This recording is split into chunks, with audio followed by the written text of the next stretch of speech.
Hi everyone, welcome to today's webinar on Combined LAMBPLAN. We'll be discussing the updates to the wool and index modules.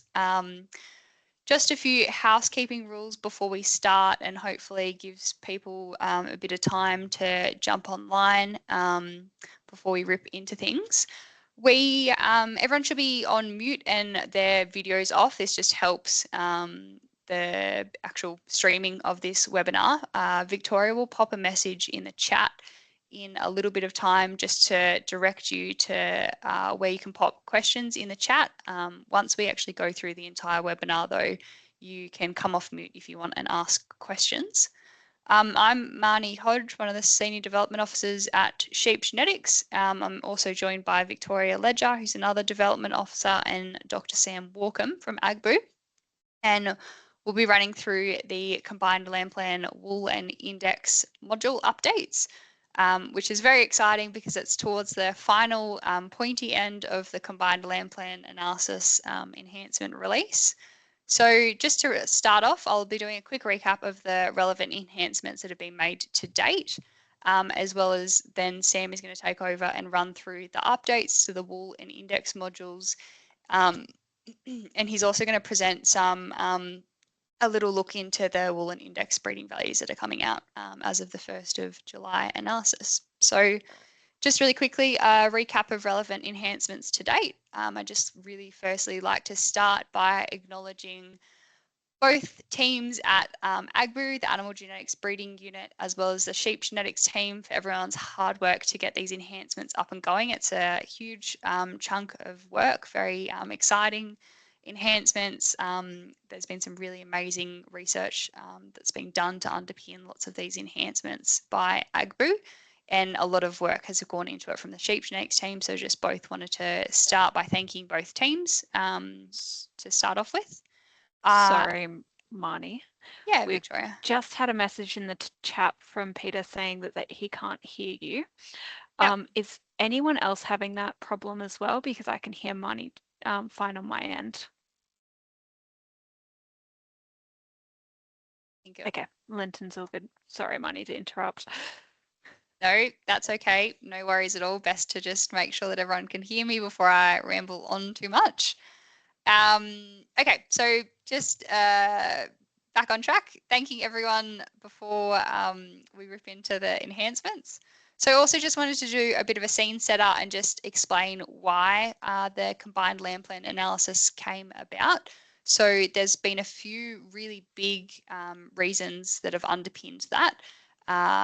We've got a whole heap of reasons, including the improved management of data. Obviously, our terminal and maternal evaluations are continuing to grow over time, so it's really important that we make our sheep genetics evaluations sustainable for the long-term service delivery. So we've made a few really key changes around the data management to streamline that and make that a lot more efficient. We've also increased the analysis efficiency as part of some of those changes. We have a greater across-breed comparison of genetic merit, so that will obviously help to underpin some commercial genetic selection tools in the future. And we have a significantly more accurate prediction of genetic merit due to some of the enhancements that we've made that I'll get into a little bit more. But yeah, just really wanted to confirm that the reasons that we are making this is to ensure the future sustainable and long-term delivery of our sheep genetics evaluations, but also to deliver a much more accurate analysis for you. And as part of that, there are changes, and we'll discuss those in a little minute. So the point of the Combined LAMBPLAN analysis is obviously to combine the terminal and maternal genetic evaluations into a single ultimate multi-breed genetic evaluation, essentially. So it's the one-stop shop for the genetic evaluation of terminal and maternal genetics. And it's been a phased release. We've started this and it's been a very long process, and we're very excited to be towards the final end of it. But the first phase was released in August 2025, which was the growth and carcass module release. But yeah, we're towards the final end stages now, which is very exciting. So we'll run through some of those enhancements made to date. So the first key enhancements attributed to combining the data sets and also streamlining that data. So obviously the combination and merging the terminal and maternal data sets has had a large impact on breeding values, as well as re-ranking, because we have expanded that population to include both terminal and maternal breeds and animals. We've also removed some data to help with that streamlining and the analysis efficiency. So we're no longer using any SIL data or data that's been that's come across from the New Zealand evaluation, just due to the fact that that data was quite old and not actually impactful for current day animals. So it hasn't had an impact on re-ranking between animals, but has had a slight impact on the actual breeding value itself. We've also removed phenotypes from animals that were born before 2000 drop. So we're still using their pedigree, but just no longer using the phenotypes. Again, they're not informative to current day animals. So just trying to streamline some data there and analysis efficiency. We're also no longer using syndicate pedigree. We have removed single animal contemporary groups, and both of those are just due to the fact that syndicate pedigree and single animal contemporary groups don't contribute effective data to the analysis.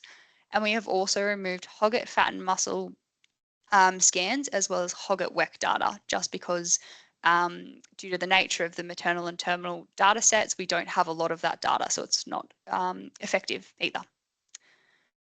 We've also made some changes to the data analysis pipeline. So we've Sheep Genetics has started to do a little bit of the data ingestion and delivery before it hits the Animal Genetics and Breeding Unit OVIS run. That's had a minimal impact. It's more so to streamline and ensure analysis efficiency. So it hasn't had an impact on the ranking between animals or the breeding value. It's just helped improve the analysis speed and efficiency. We have updated our lifetime contemporary grouping logic, which has had a moderate impact. So now we are grouping based on weight, wool, and WEC when we form the lifetime contemporary group for animals in the analysis. We've also adjusted how we use fixed effects in the analysis for combined LAMBPLAN. So that's our fixed effects are fit directly into the model, which means that they are recalculated every single time we rerun the analysis, utilizing the data that's actually in that analysis rather than sitting slightly external to it, which has had a moderate impact on both the ranking between animals and also the actual breeding value itself. We have also updated our genetic parameter estimates as well as our global heterosis adjustment, both of which have had a moderate impact on the ranking between animals, but also the actual breeding value itself. Just be mindful that these both, so the genetic parameter and updates and the global heterosis adjustments, both largely align with the current genetic parameters, so that heritability and genetic correlations, as well as the global heterosis adjustments that we are currently applying in the terminal and maternal analyses separately. They largely align with what we're doing in combined LAMBPLAN. We're also better utilizing genomic information. So we've made some updates to genetic groups and increased our genomic reference, which have both had a moderate impact. And we've also updated the weighting on that genomic relationship, which has had a high impact on the actual ranking between animals, as well as the actual breeding value itself. These have had a decent impact on breeding values in the combined LAMBPLAN analysis, but the thing to really focus on here is that it's meant that the combined LAMBPLAN analysis is more accurate, because we are more accurately identifying relationships between animals. So while it's had a big impact, it means that the analysis is actually more accurate in estimating genetic variant. Just wanted to also briefly touch on some specific enhancements that were made to particular modules. So all of those enhancements that I just talked to were relevant across all of the module releases to date, and just wanted to touch on a few specific ones. So thinking about our WEC module analysis specifically for combined LAMBPLAN, we've removed the heterogeneous variance for WEC, which has had a moderate impact on both the ranking between animals, but also the actual breeding value itself. In respect to lambing ease, we have updated the lambing ease module the lambing ease model, where we look at lambing ease for both singles and twins separately, and then create a single lambing ease breeding value based on the relative impact of lambing ease for singles versus twins. This has had a moderate impact on both the ranking between animals and also the actual breeding value itself. We're also no longer reporting lambing ease daughters. We're reporting a maternal lambing ease instead, which is slightly different, which again has had a moderate impact as well. In terms of our reproduction module, we are better utilizing reproduction data. So AGBU has updated the way that we utilize reproduction data to be a lot more comprehensive and ensure that the reproduction data that's actually underpinning our weaning rate analysis is more accurate and it's essentially more accurate, which has had a moderate impact on both the ranking between animals as well as the actual breeding value itself. We've also updated some new validation thresholds, as well as updated some logic thresholds for reproduction data specifically, which again just ensures that we're utilizing more accurate reproduction data in the combined lamb plan analysis. This again has had a moderate impact on both the ranking between animals, but also the actual breeding value itself. In terms of the timeline, we've just recently released our component reproduction module for Combined LAMBPLAN, and we're here obviously today to learn about the enhancements that have been made for both wool and indexes. These will be applied as of the 1st of July analysis, so they should be in your hot little hands very, very shortly and very soon. Which is really great because you'll have obviously an index to help rank animals on, and then you can obviously dive into the detail in further individual trait breeding values.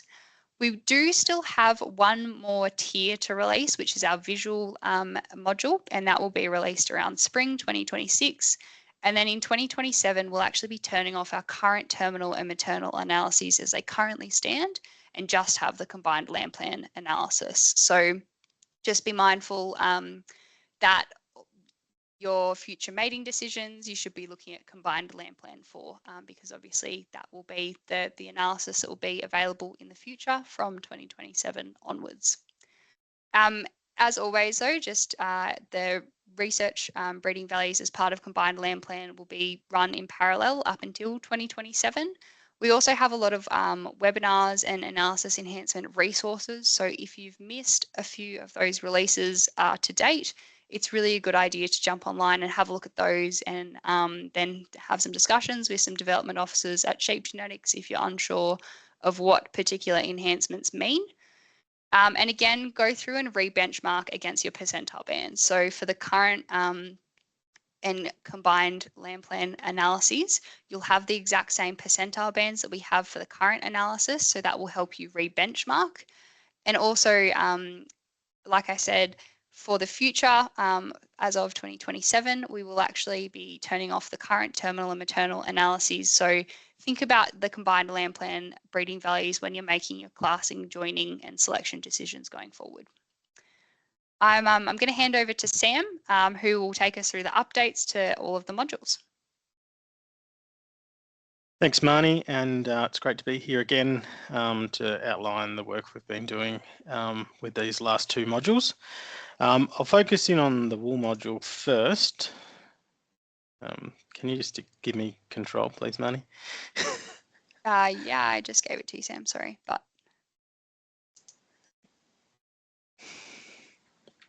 I can there we go. Slides for you. So just focusing on the wool module, if we look at, you're going to have to do it. Yep. So in comparison to our other modules, the wool module's a little bit smaller, quite important to some breeders in their breeding objective, and so we're still maintaining it and wanting to produce it to the same high quality of all our other modules, but it is a bit smaller, and as a result, I guess what we're going to show you is a little bit shorter. There has been some changes, which will go into the next slide, please, is around the data. So the first thing we've done is we've expanded our traits to incorporate post-weaning. So this allows effectively more people to get some wool data in on their animals before sale or they're culled. So that hopefully will enable more people to interact with this module. And then the second one is we've incorporated staple length as a new trait. We do know that this is correlated quite strongly with greasy fleece weight, and so can be used as an easy to measure version of fleece weight to enable people to interact with that. So we've incorporated that as well as a trait. So the module is a bit bigger than what it is currently in the LAMBPLAN maternal analysis, with the extra stages across the 4 traits we had before, in greasy fleece weight, clean fleece weight, fibre diameter, and fibre diameter CV. And then we've added staple length at those 4 stages as well. So you will have a larger module, and we're expecting that this will enable more people to interact with it within their management system and their breeding objective. So that's kind of where we've gone there. So to do this, we did basically everything that Marnie just outlined with the earlier modules, but we did focus a little bit on some specific things for wool. This has meant that we went and reassessed the genetic parameters, and for example, with staple length, we had to estimate them, and so we've brought that in. So now those parameters are unique to the population we have. It must be noted that in comparison to other modules, there is a significant breed effect within our parameters for the wool traits, because you've got wool from Corriedales all the way through to wool data from Corriedales all the way through to shedders. So we do see quite a banding. You'll see that in the breeding values within breeds. So again, to reiterate what we've always highlighted, make sure to check your breeding values within the percentiles for the breeds and flocks that are following a similar breeding objective to you.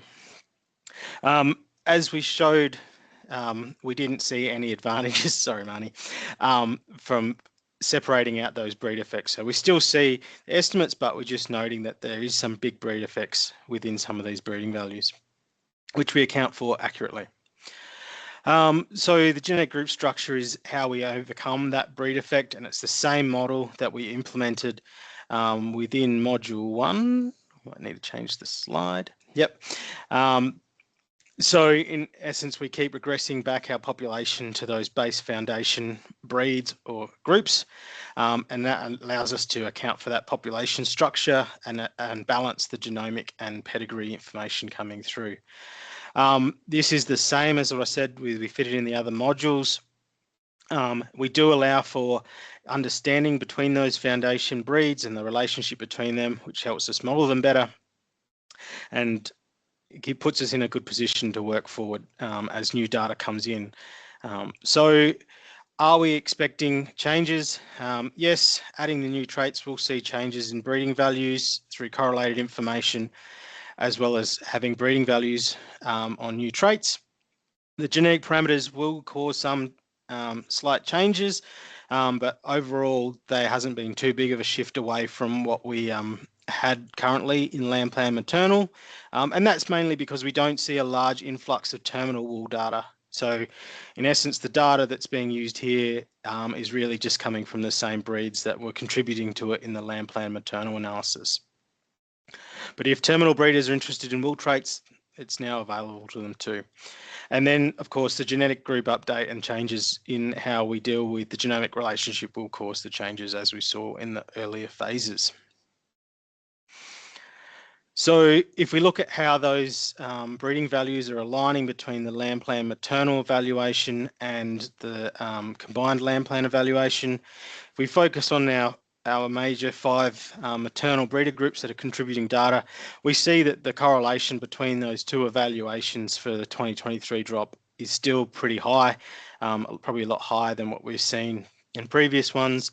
And you note that the low staple length one there is just because the old evaluation, we could push it through, but it had bad parameters. So I wouldn't pay any attention to that pink dot, but we can see that most of them sit up the top. So this is a pretty similar evaluation, but there is some re-ranking and change as expected and observed in the other modules.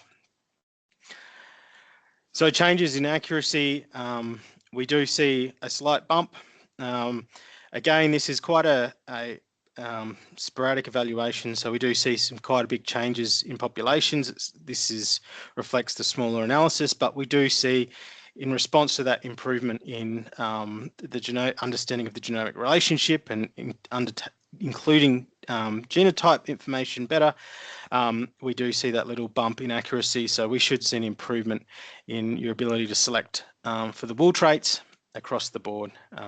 But it's probably not as big as we see in other modules, mainly because the genomic reference is small, because it's a small analysis. So if we just have a little look at the breeding values, I think these plots we've seen before. Similar friends. So here we're just plotting the genetic trend for the maternal LAMBPLAN evaluation, which is the blue one, and then comparing that to the green one, which is what you're getting in Combined LAMBPLAN.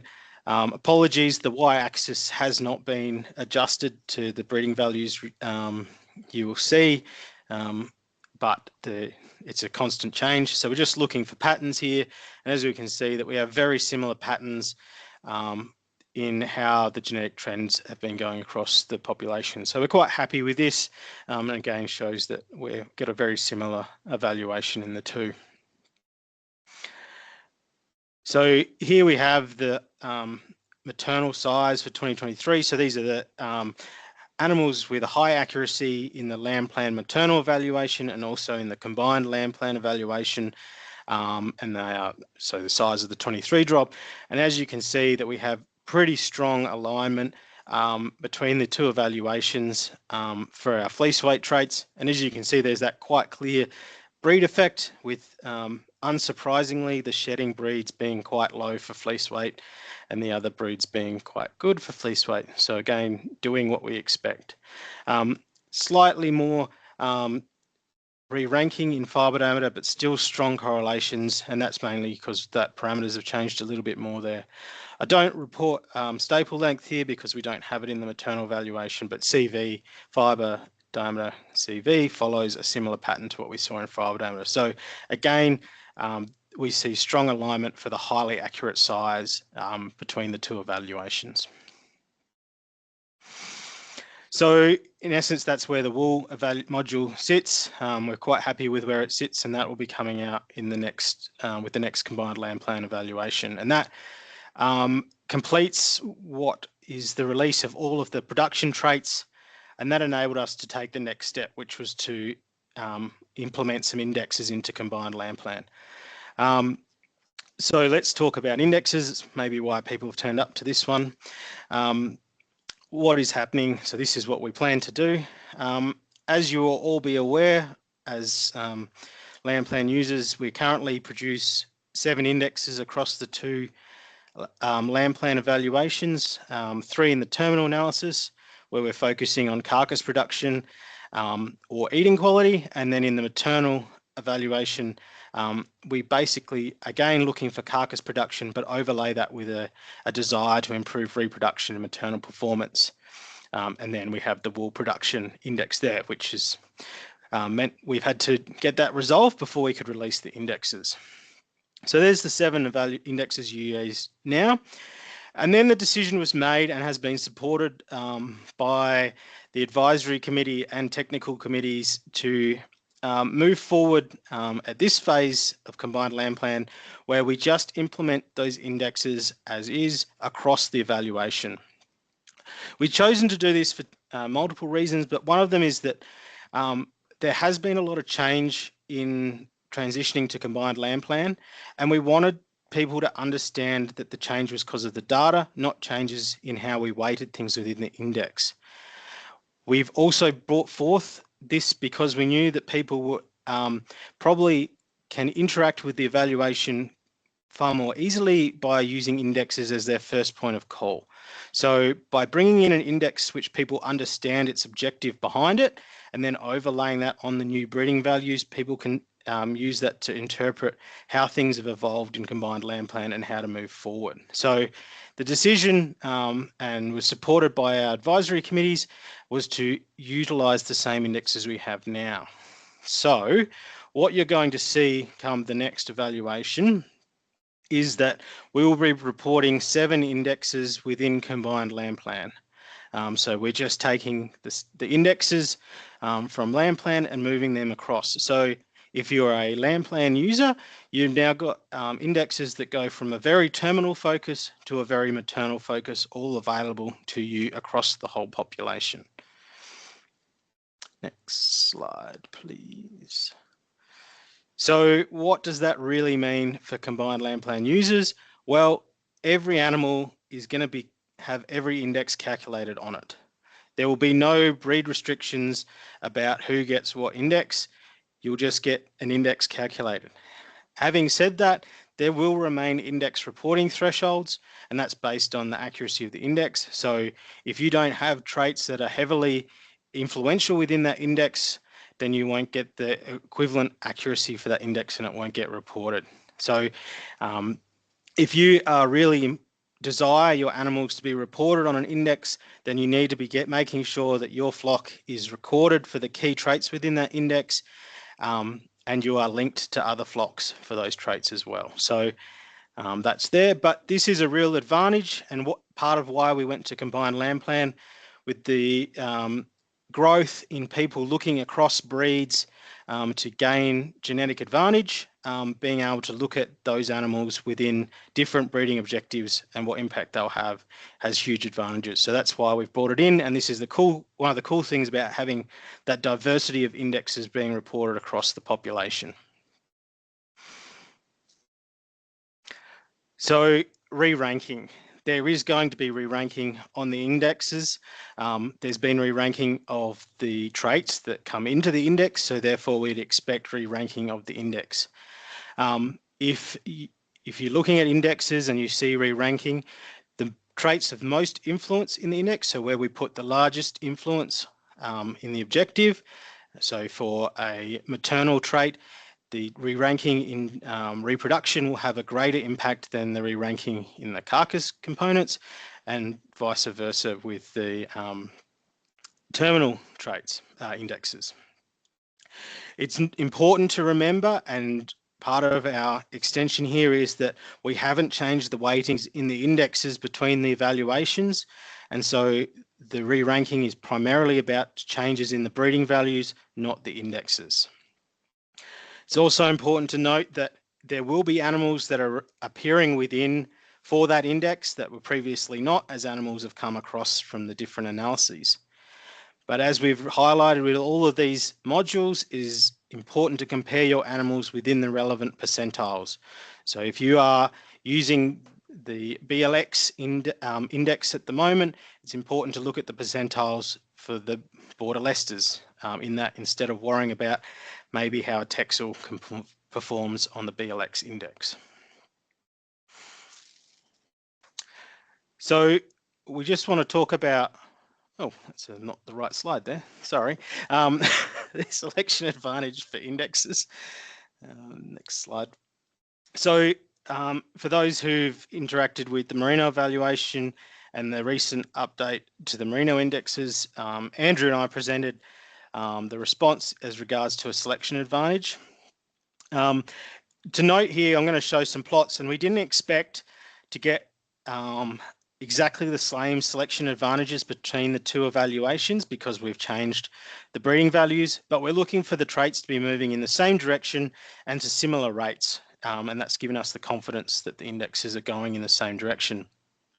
It's important to note that selection advantage varies across flocks. So when we talk about this selection advantage, we're looking at within flock selection and how that compares with your flock. So this would be, what is the change I'm expecting to see through selection in my U-base, because you can make really large genetic gain by sourcing outside your flock, and that's pretty hard to model, but this is a good indication of what you're doing on the maternal side or the dam side where your selection is based there.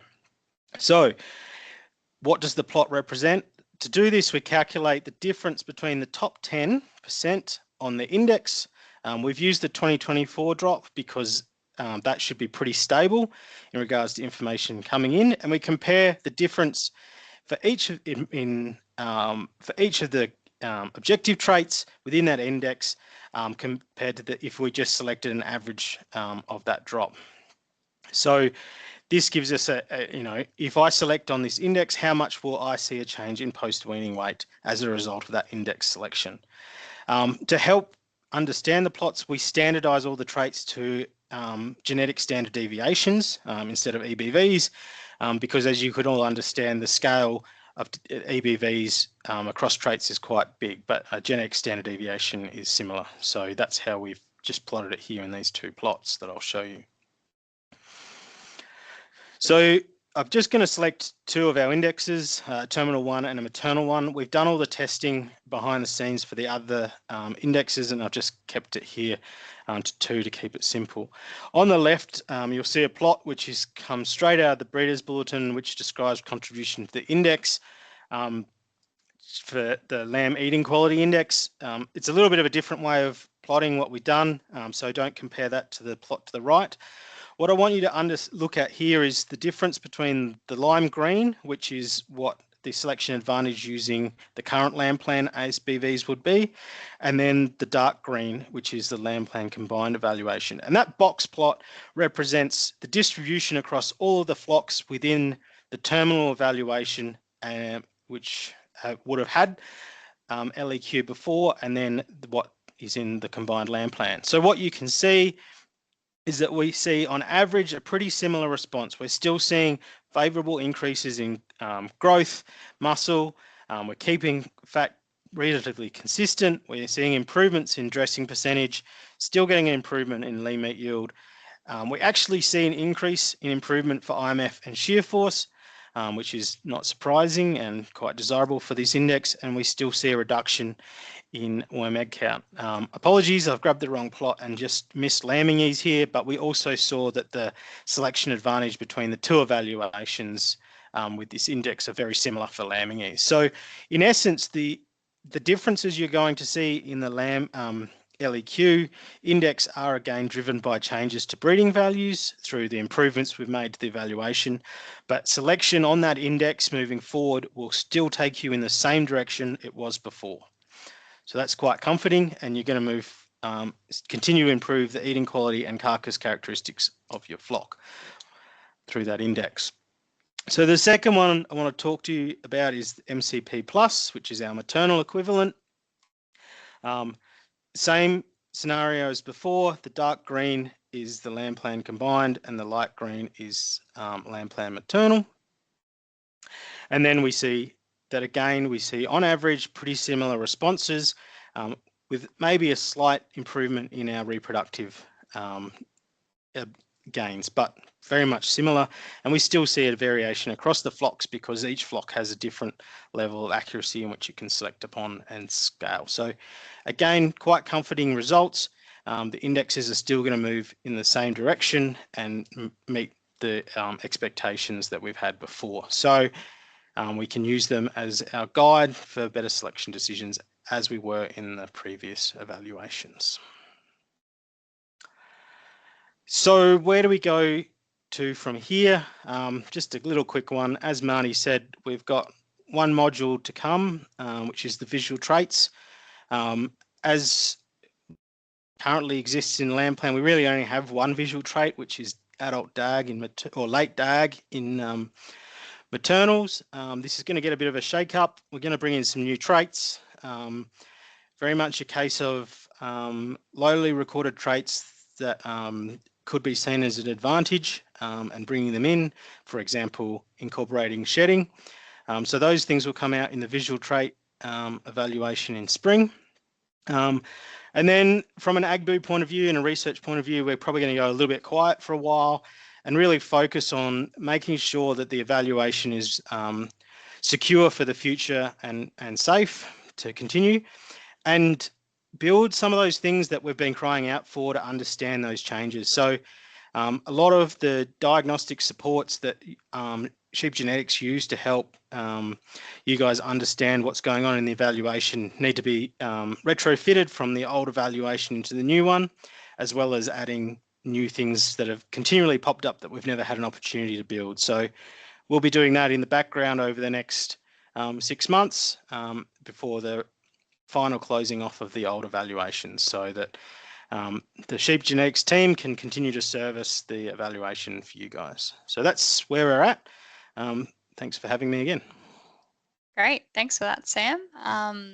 Again, very, very exciting that we're towards the pointy end of the Combined Land Plan release. I just wanted to really quickly just wrap up with a few additional next steps from our perspective at Sheep Genetics. So I mentioned before, obviously, utilize your Combined Land Plan breeding values for your upcoming selection, classing, and culling decisions, given that the future progeny that you produce will have Combined Land Plan breeding values and not the current terminal and maternal breeding values. It's totally up to you whether you'd like to start having conversations with your clients around Combined Land Plan, whether you want to put them in your sale catalogue this year or whether you want to wait until next year in 2027 when the current terminal and maternal analyses are decommissioned. That's up to you. We will be actually providing a fair few resources, including a one-page Combined Land Plan explainer document, which you could decide to put in your sale catalogue for this particular year to start those conversations with your clients. But just really make sure, again, that you're having conversations with your clients and also individually ranking and looking at the percentile bands that are relevant for you. So it's a really good opportunity to remind your clients why percentile bands exist and just reinforce the message that it's bringing it back to how that animal performs relative to industry as well. So percentile bands are obviously a very key tool to help this transition period and put things into perspective. So just in summary, all of the enhancements that have been made for the wool and index modules align with our prior phases. And we do see a slightly higher accuracy for wool, as well as obviously the index breeding values for Combined Land Plan, which is great because that means that we can make a potential higher rate of genetic gain because our breeding values are more accurate and the analysis is more accurate. And just really wanted to reinforce that the changes that are made for our Combined Land Plan analysis are to ensure a comprehensive analysis, a really accurate analysis, but also to ensure that the analysis is sustainable and that we're also upholding some world-leading enhancements as well, because some of the work that's been done for the Combined Land Plan analysis, this is the first time that's being applied for a genetic evaluation. So it's really, really exciting that we can be leading the front with some of these amazing enhancements to ensure a more accurate analysis. So if you've got any questions, as I mentioned, we've got lots of webinars or videos that we've recorded previously for our prior enhancement releases. So jump online and watch those. You can also have a read up of our analysis enhancement booklets. They're also available online. Have a look at your results for your current as well as your Combined Land Plan and make sure that you re-benchmark and find that percentile band that is most suitable for you and your clients and that production system. And then if you've still got further questions, give us a call, flick us an email, or just book a one-on-one with a Sheep Genetics Development Officer, and we can talk you through the enhancement changes, what it means for your flock, and yeah, how to understand those going forward. So thank you very much, everyone, for jumping online. Again, if you've got any questions about anything that we've discussed, give us a call. But that will wrap up our information portion of the webinar, and we'll open the field for any questions.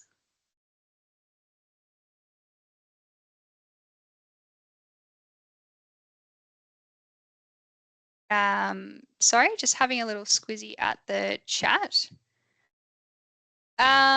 Debbie has asked, will the combined indexes and breeding values be available for mate cell later this year? Debbie, we haven't got an exact release date for mate cell at the moment. It's something that we need to work on, but we have been waiting until we've released indexes for Combined Land Plan to be able to do that development. So we will be working really hard on that now.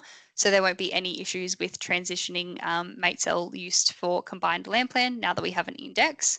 But we don't have an exact date for when they will be available. We do have a few workarounds at the moment for the time being, but yeah, just watch this space. It's something that we're actively working on.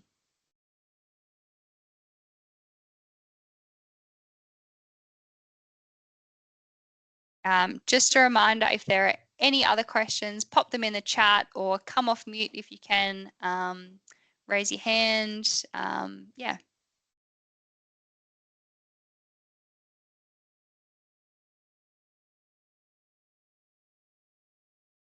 But we might stay open for a minute or two just in case there are some other questions. Otherwise, thanks everyone for joining us. And no doubt we'll be running into you at some key events later during the year.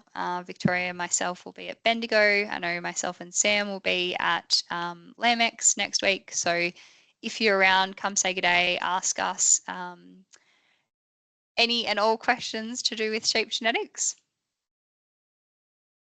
Rodney, you've just popped a question in the chat, which says, are the combined ASBVs still considered research ASBVs? Yes, the short answer is yes, they absolutely are, until we decommission the current terminal and maternal evaluations. So we'll still be obviously reviewing the combined lamb plan breeding values up until that point. But yes, they will be research breeding values up until the point that we transition across to just combined lamb plan and decommission the current terminal and maternal evaluations.